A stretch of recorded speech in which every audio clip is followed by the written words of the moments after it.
Picture this, it's spring, 1945. The war in Europe has mere weeks remaining. At an airfield in Bavaria, an Allied intelligence team stands before a captured German aircraft unlike anything they've ever seen. The Dornier Do 335 looks wrong, aggressively, impossibly wrong. It has two engines, one pulling from the nose, one pushing from the tail. The propellers spin in opposite directions. When American test pilots fire up both Daimler-Benz engines and take it aloft, the airspeed indicator climbs past 450 miles per hour, then 460, then 470. They're flying a propeller-driven fighter faster than many early jets. One pilot will later write in his report that it felt like cheating physics itself. For 80 years, aviation historians and World War II enthusiasts have waged a quiet war over a single question: which propeller fighter was genuinely the fastest? Not the fastest in theory, not the fastest according to propaganda claims, but the fastest based on documented, verified flight tests. The answer isn't simple. Different aircraft reach their peak speeds at different altitudes. Some were tested with experimental fuel blends, others never made it past prototype stages. Manufacturing variations meant that two planes of the same model could perform differently. And then there's the uncomfortable fact that some of the fastest fighters were German, built by a regime that poured its final, desperate resources into technological marvels that came too late to change anything. The confusion has persisted because the data itself is messy, scattered across Allied intelligence reports, German engineering documents, and post-war testing programs. But when you strip away the mythology and examine only the confirmed speeds, a fascinating hierarchy emerges. 8 aircraft stand above all others, the absolute peak of piston-engine fighter design. These weren't just fast. They represented the terminal point of a technology that had reached its physical limits. Beyond these speeds, propellers simply couldn't push harder against the air without tearing themselves apart. So which fighter truly wore the crown? And why do we still argue about machines that flew 80 years ago? The Dornier Do 335 file, the Arrow, was born from desperation and genius in equal measure. By 1943, Germany's air supremacy had evaporated. Allied bombers pulverized cities while Luftwaffe fighters struggled to intercept them. The Reich needed a destroyer, an aircraft that could climb fast, hit hard, and outrun anything the Allies possessed. Conventional designs wouldn't suffice. Dornier's engineers proposed something radical: stack 2 engines in a single fuselage, one behind the other.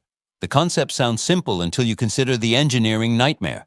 The front Daimler-Benz DB603 engine drove a tractor propeller in the nose.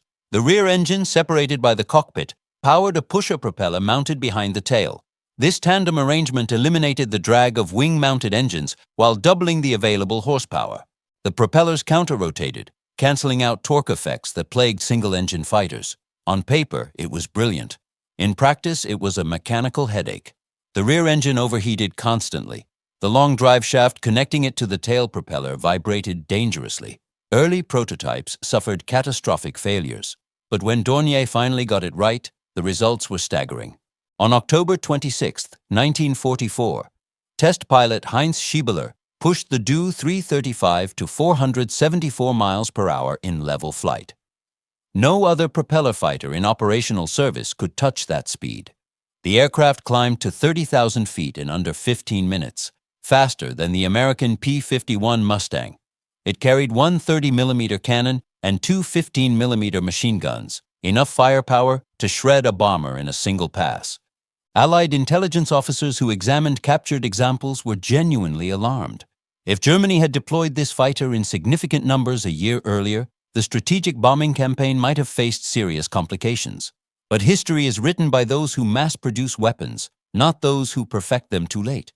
The Do 335 entered service in January 1945, when Germany had neither the fuel, the pilots, nor the factories to build it in meaningful quantities. Fewer than 40 ever flew combat missions. Most were destroyed on the ground by Allied fighters before they could even take off. The fastest fighter of the European theater died before it could prove itself in battle. Yet the Do 335's legacy extended beyond its brief operational life. When American and Soviet engineers examined the captured aircraft after the war, they absorbed lessons that would influence post-war designs. The tandem engine concept itself proved a dead end. too complex, too maintenance-intensive for practical military use.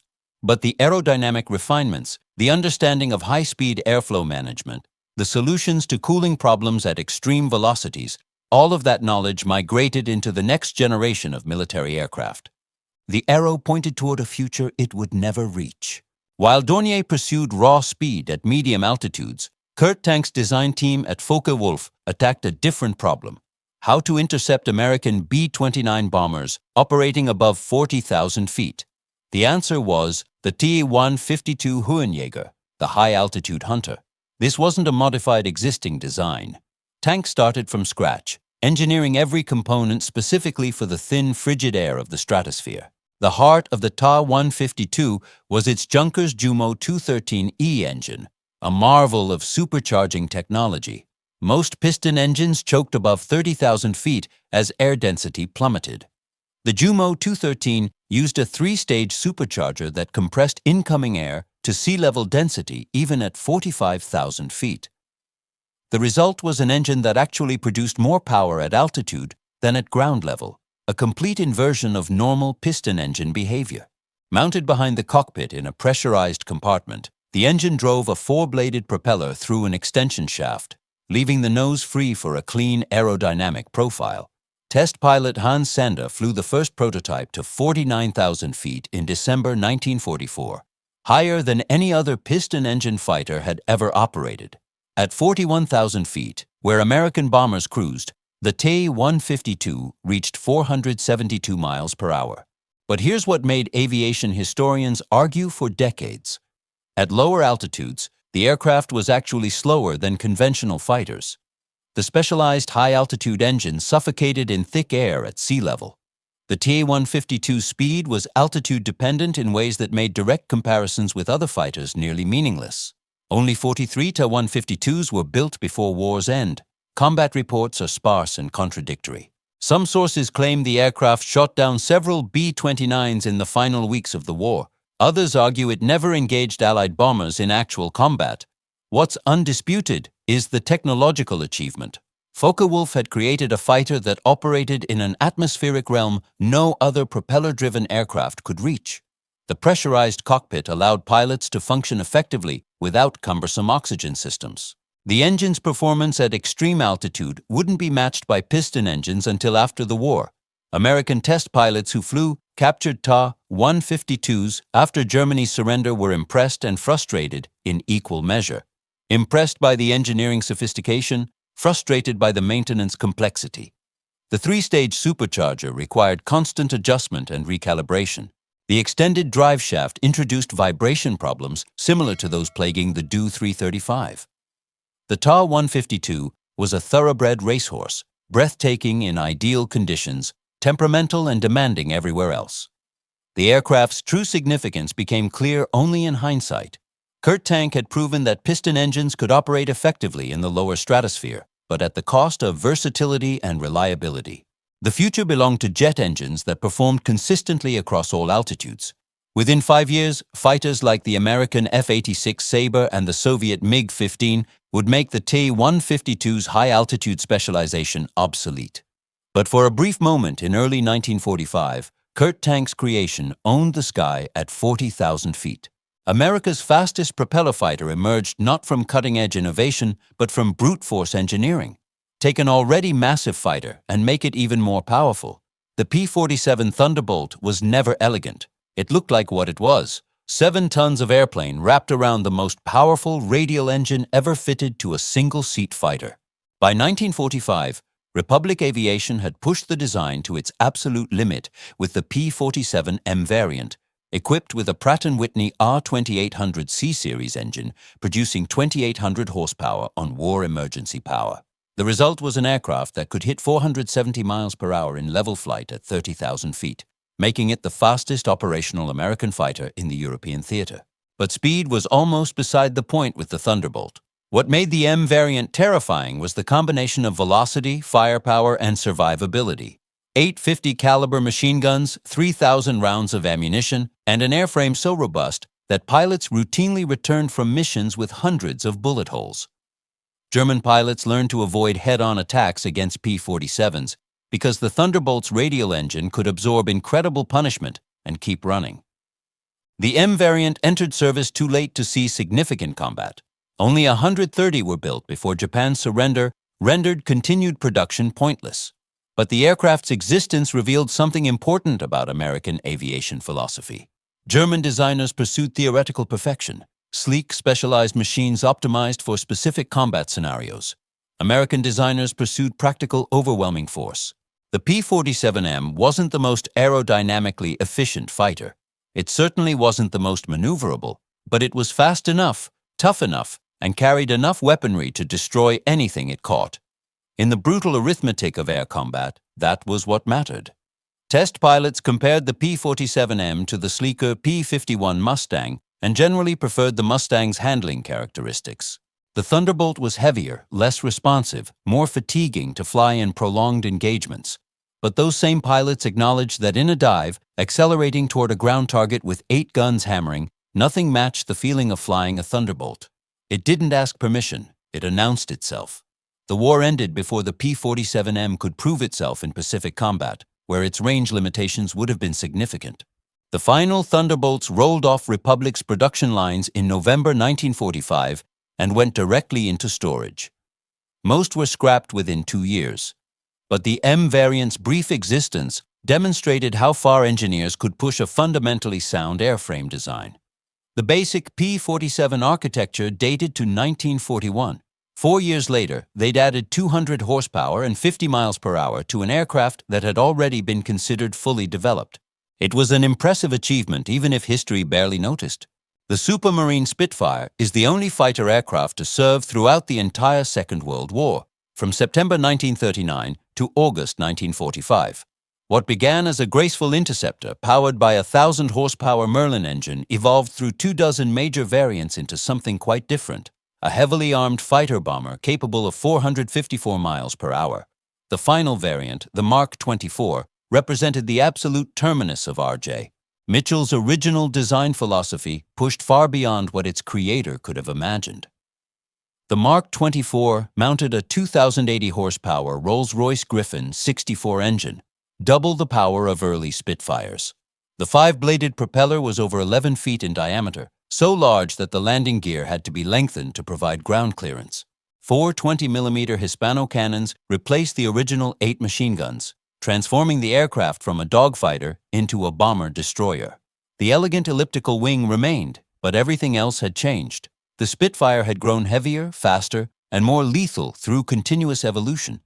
Here's what made the Mark 24's speed achievement remarkable. It reached 454 miles per hour using an airframe designed in 1936. The Do 335 and Ta 152 were purpose-built speed machines. The final Spitfire was a 1930s design that had been modified, strengthened, and upgraded to compete with aircraft conceived a decade later. That speaks to both the brilliance of Mitchell's original work and the skill of the teams who kept improving it long after his death in 1937. Only 81 Mark 24s were built, and they never fired a shot in anger.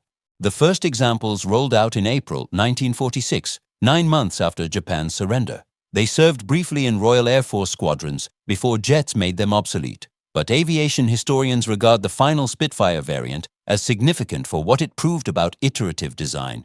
German engineers pursued revolutionary concepts. British engineers perfected evolutionary refinement. Both approaches produced aircraft capable of exceptional performance. The Mark 24 also highlighted the physical limits of propeller technology. The massive 5-bladed propeller generated tremendous torque, making takeoffs dangerous for inexperienced pilots. At full power, the propeller tips approached supersonic speeds, creating shockwaves that limited efficiency. Engineers had squeezed every possible mile per hour from the Griffon engine and airframe combination. There was nowhere left to go.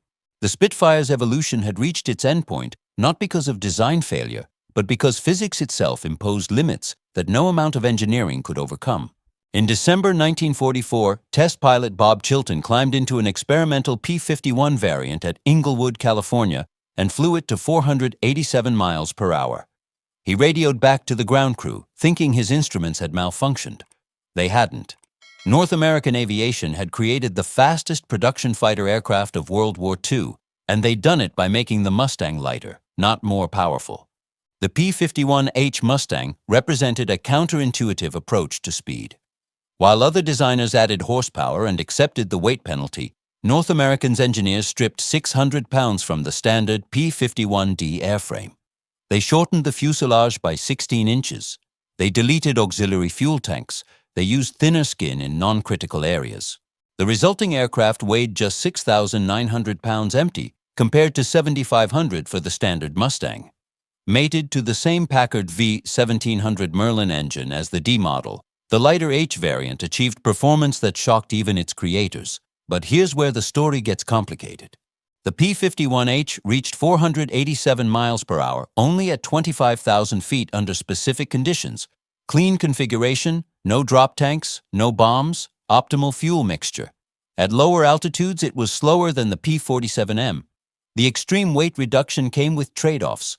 Range decreased by 200 miles. Structural integrity concerns limited high-speed maneuvers. The aircraft was more vulnerable to combat damage because of the thinner fuselage skin. North American had created a pure interceptor, phenomenally fast in ideal circumstances, but less versatile than the D model it was meant to replace. 555 P-51H Mustangs were built between February and August 1945. None saw combat in the European theater, which had ended by the time they entered service. A few deployed to Iwo Jima in July, flying escort missions for B-29 raids on Japan, but they arrived too late to significantly impact the war's outcome. Post-war, the Air Force assigned them to reserve units, and most were scrapped by 1950. The H model existed in the narrow gap between propeller fighters and jets, faster than everything that came before, obsolete almost immediately. What makes the P-51H's achievement enduring is what it demonstrated about design philosophy. The Do 335 used radical configuration. The Ta-152 used specialized engineering for extreme altitude. The P-47M used brute horsepower. The Spitfire Mark 24 used iterative refinement. The Mustang H used weight optimization.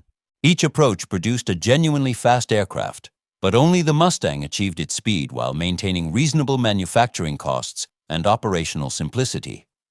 Had the war continued into 1946, the H model would have been the primary American fighter in the Pacific, combining speed, range, and reliability in a single package. Instead, it became a footnote, the fastest production fighter of a war that had already ended. 80 years after their creation, these 8 aircraft, the Dornier Do 335, the Focke-Wulf Ta 152, the Republic P-47M, the Supermarine Spitfire Mark 24, and the P-51H Mustang, along with 3 others that pushed similar boundaries, remain the fastest propeller-driven fighters ever built. No piston-engine aircraft since has exceeded their documented speeds, not because engineers stopped trying, but because the technology reached its absolute physical limit in 1945. The argument over which was genuinely the fastest will never fully resolve because the question itself is flawed. Fastest at what altitude? Carrying what load? Under what conditions? But perhaps that's why we keep arguing. These aircraft represent the final chapter of a technology that dominated warfare for 4 decades. They mark the moment when propeller blades spinning in air could push no harder, when piston engines could generate no more power, when aerodynamic refinement had extracted every possible mile per hour from their designs. Within 5 years of the war's end, jet fighters made them all obsolete. The principles that governed their design, horsepower-to-weight ratios, propeller efficiency, supercharger staging, became historical curiosities studied by enthusiasts rather than strategic concerns analyzed by military planners. The pilots who flew them, the engineers who built them, the mechanics who maintained them, they're nearly all gone now. The aircraft themselves exist as museum pieces, carefully preserved relics of an era that ended before many of us were born. But the question endures because it represents something larger than simple speed records. These machines embodied national philosophies, engineering traditions, and the desperate innovation that total war demands. Germany's radical experiments arrived too late. Britain's evolutionary refinement proved its merit. America's industrial might produced both overwhelming force and elegant optimization. Each nation's fastest fighter reflected who they were and what they valued. In the end, the P-51H Mustang wears the crown, 487 miles per hour, documented, verified, and never exceeded by any production piston fighter. But the throne room is crowded with challengers, each with legitimate claim to greatness. And that perhaps is the real answer. There wasn't one king of speed. There were 8 princes, each supreme in their own domain, all pushed to the edge of what physics would allow before the jet age changed everything and rendered the question obsolete.